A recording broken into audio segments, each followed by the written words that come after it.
the Philippine Center for Gifted Education, a clinical psychologist, neurotherapist, and professor in counselor education, Dr. Leticia Cecilia Penano Ho.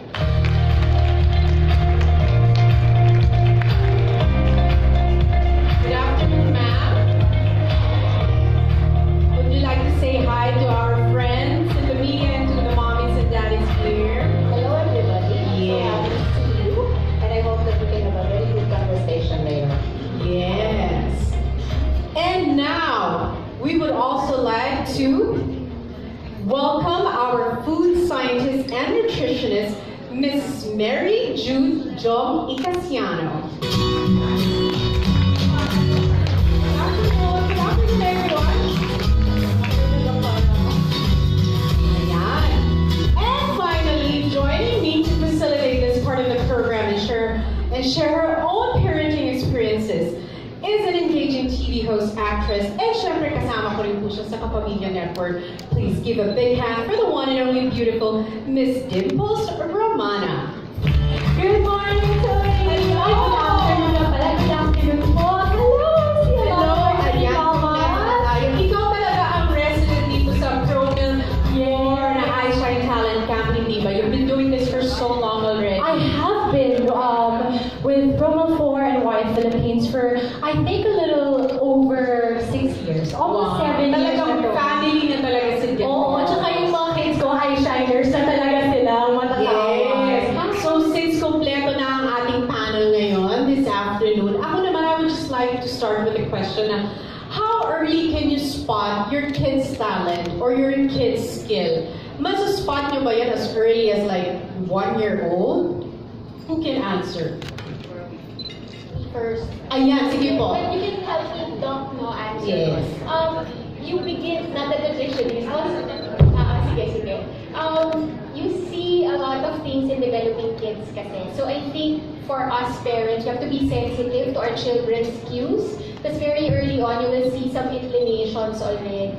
So halimbawa, young babies might even follow a tune or they will imitate, diba? As early as even less than 1 pa, you will see that, okay, they have preference for something.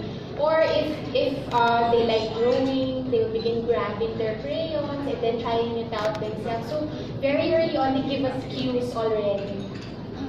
Very early on? Kasi ano ba ang hilig ni Seb? Napansin ko, ang hilig lang niya kumain. Kasi mula, ganun lang talaga. Parang yun pala ang hilig niya. Skill din yan. Skill din yan na kailangan tutukan. Dapat hindi lang basta makain, dapat proper nutrition ang binibigay natin, hindi ba? Ako naman kay Dimples, kasi si Alonso is how old now? Alonso is 3 years old now. 3 years old na, parang kailan lang. Nakita ko yung nagpa-tutorial ka pa na you were pregnant. No, kay Mark yun. Sabi ko, Diba? Mark. Kasi nung kay Callie, because Callie's already a teenager, no? Hindi pa uso yun. That's a different story Oo, naman. When iba you're ka. a So, teenager. I wanted to really capture that moment. Di ba, feeling ko kasi pagka ikaw babae, pagka magkaka-baby ka, parang feeling mo ganda-ganda mo. Yeah. So, ako, with Alonso, Ang gusto ko naman malaman with Alonso, because now he's 3 years old, how early were you able to spot na meron siyang certain likes and skills, and paano mo na-develop yun? you know, just like with what Dr. He was talking about, Alonso catches the tune very quickly. So he would start humming. Maririnig mo parang, may ganyan siya eh. Tapos ang fingers niya, Tony, pag nasa car, parang nag-tap siya.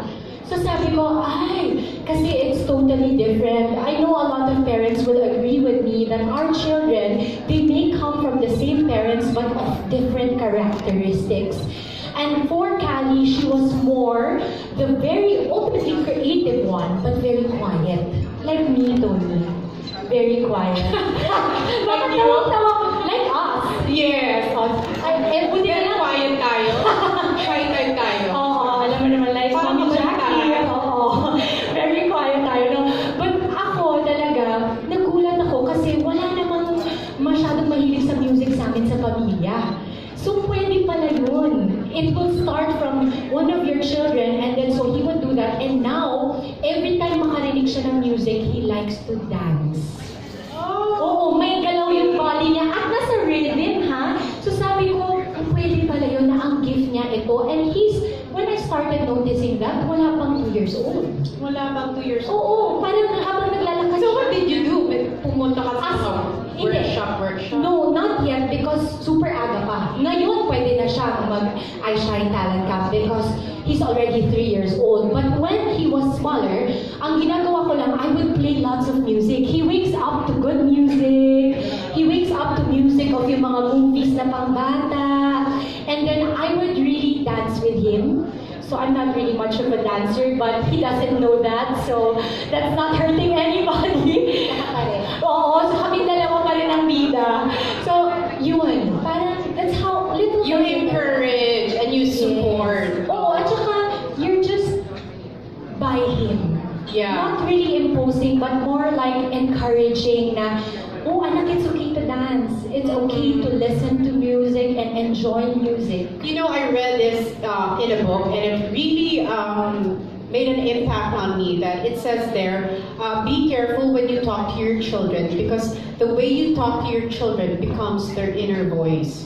So whatever it is that you instill in them as early as this stage, that becomes the inner voice that encourages them and inspires them to be better in life, hindi ba? And to achieve their dreams and goals. Kay Dr. Titi naman, when is the best time to expose your kids in training? Kasi I was asking Dimples kanina, kung pinag-workshop na ba niya yun, si Alonzo, but she was saying that it was still too early for Alonzo to do workshops and all those things. So, how early ba can a kid be exposed to mga camp and the workshops? I think there's no set formula, no set age. But what you want to look for will be the developmental stage of the child. So first thing you want to look for is that, is this something that my child will enjoy? Diba? Kasi syempre, they have to have fun when they're doing it while they're learning the new skill, no? So number one, that's important. And then it depends on what kind of talent you want this child to develop.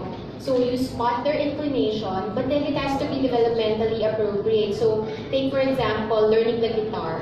If the child's hands are not that strong yet, or their fingers are still short, too short for a regular sized guitar, then you don't put them into workshops already. But what you want to do is to identify and encourage. No? So you want to give them opportunities. You want to expose them to new skills. You want to expose them to new habits.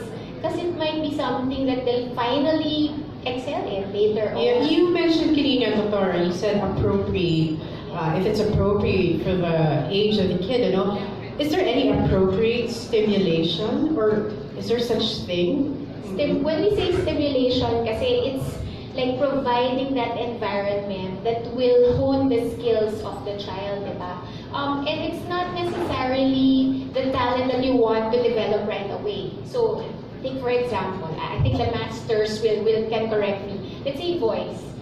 There's actually an appropriate time when you begin to take very more rigid voice lessons, no? But very early on, you can expose this child, let's say, to a musical instrument, the piano, so that they will learn the theories of music, or they will learn to nurture the beat that they have, their musicality. So you give them opportunities very early on, and it might not be, it's like pre-developing the talent. No? So you provide those kinds of opportunities. For a lot of kids, it's not that structured activity right away. Diba? Like what you did at home. It's giving them opportunities, no? But those aren't the formal lessons to begin with. Mm-hmm. So, ang first teachers talaga ng mga kids natin is the mothers, no? Because we're the first ones. And daddies also, hindi ba? The parents Magalit talaga. ang daddies pag hindi natin sila Okay, sinabi. daddies kasama Yes. kayo. Oo.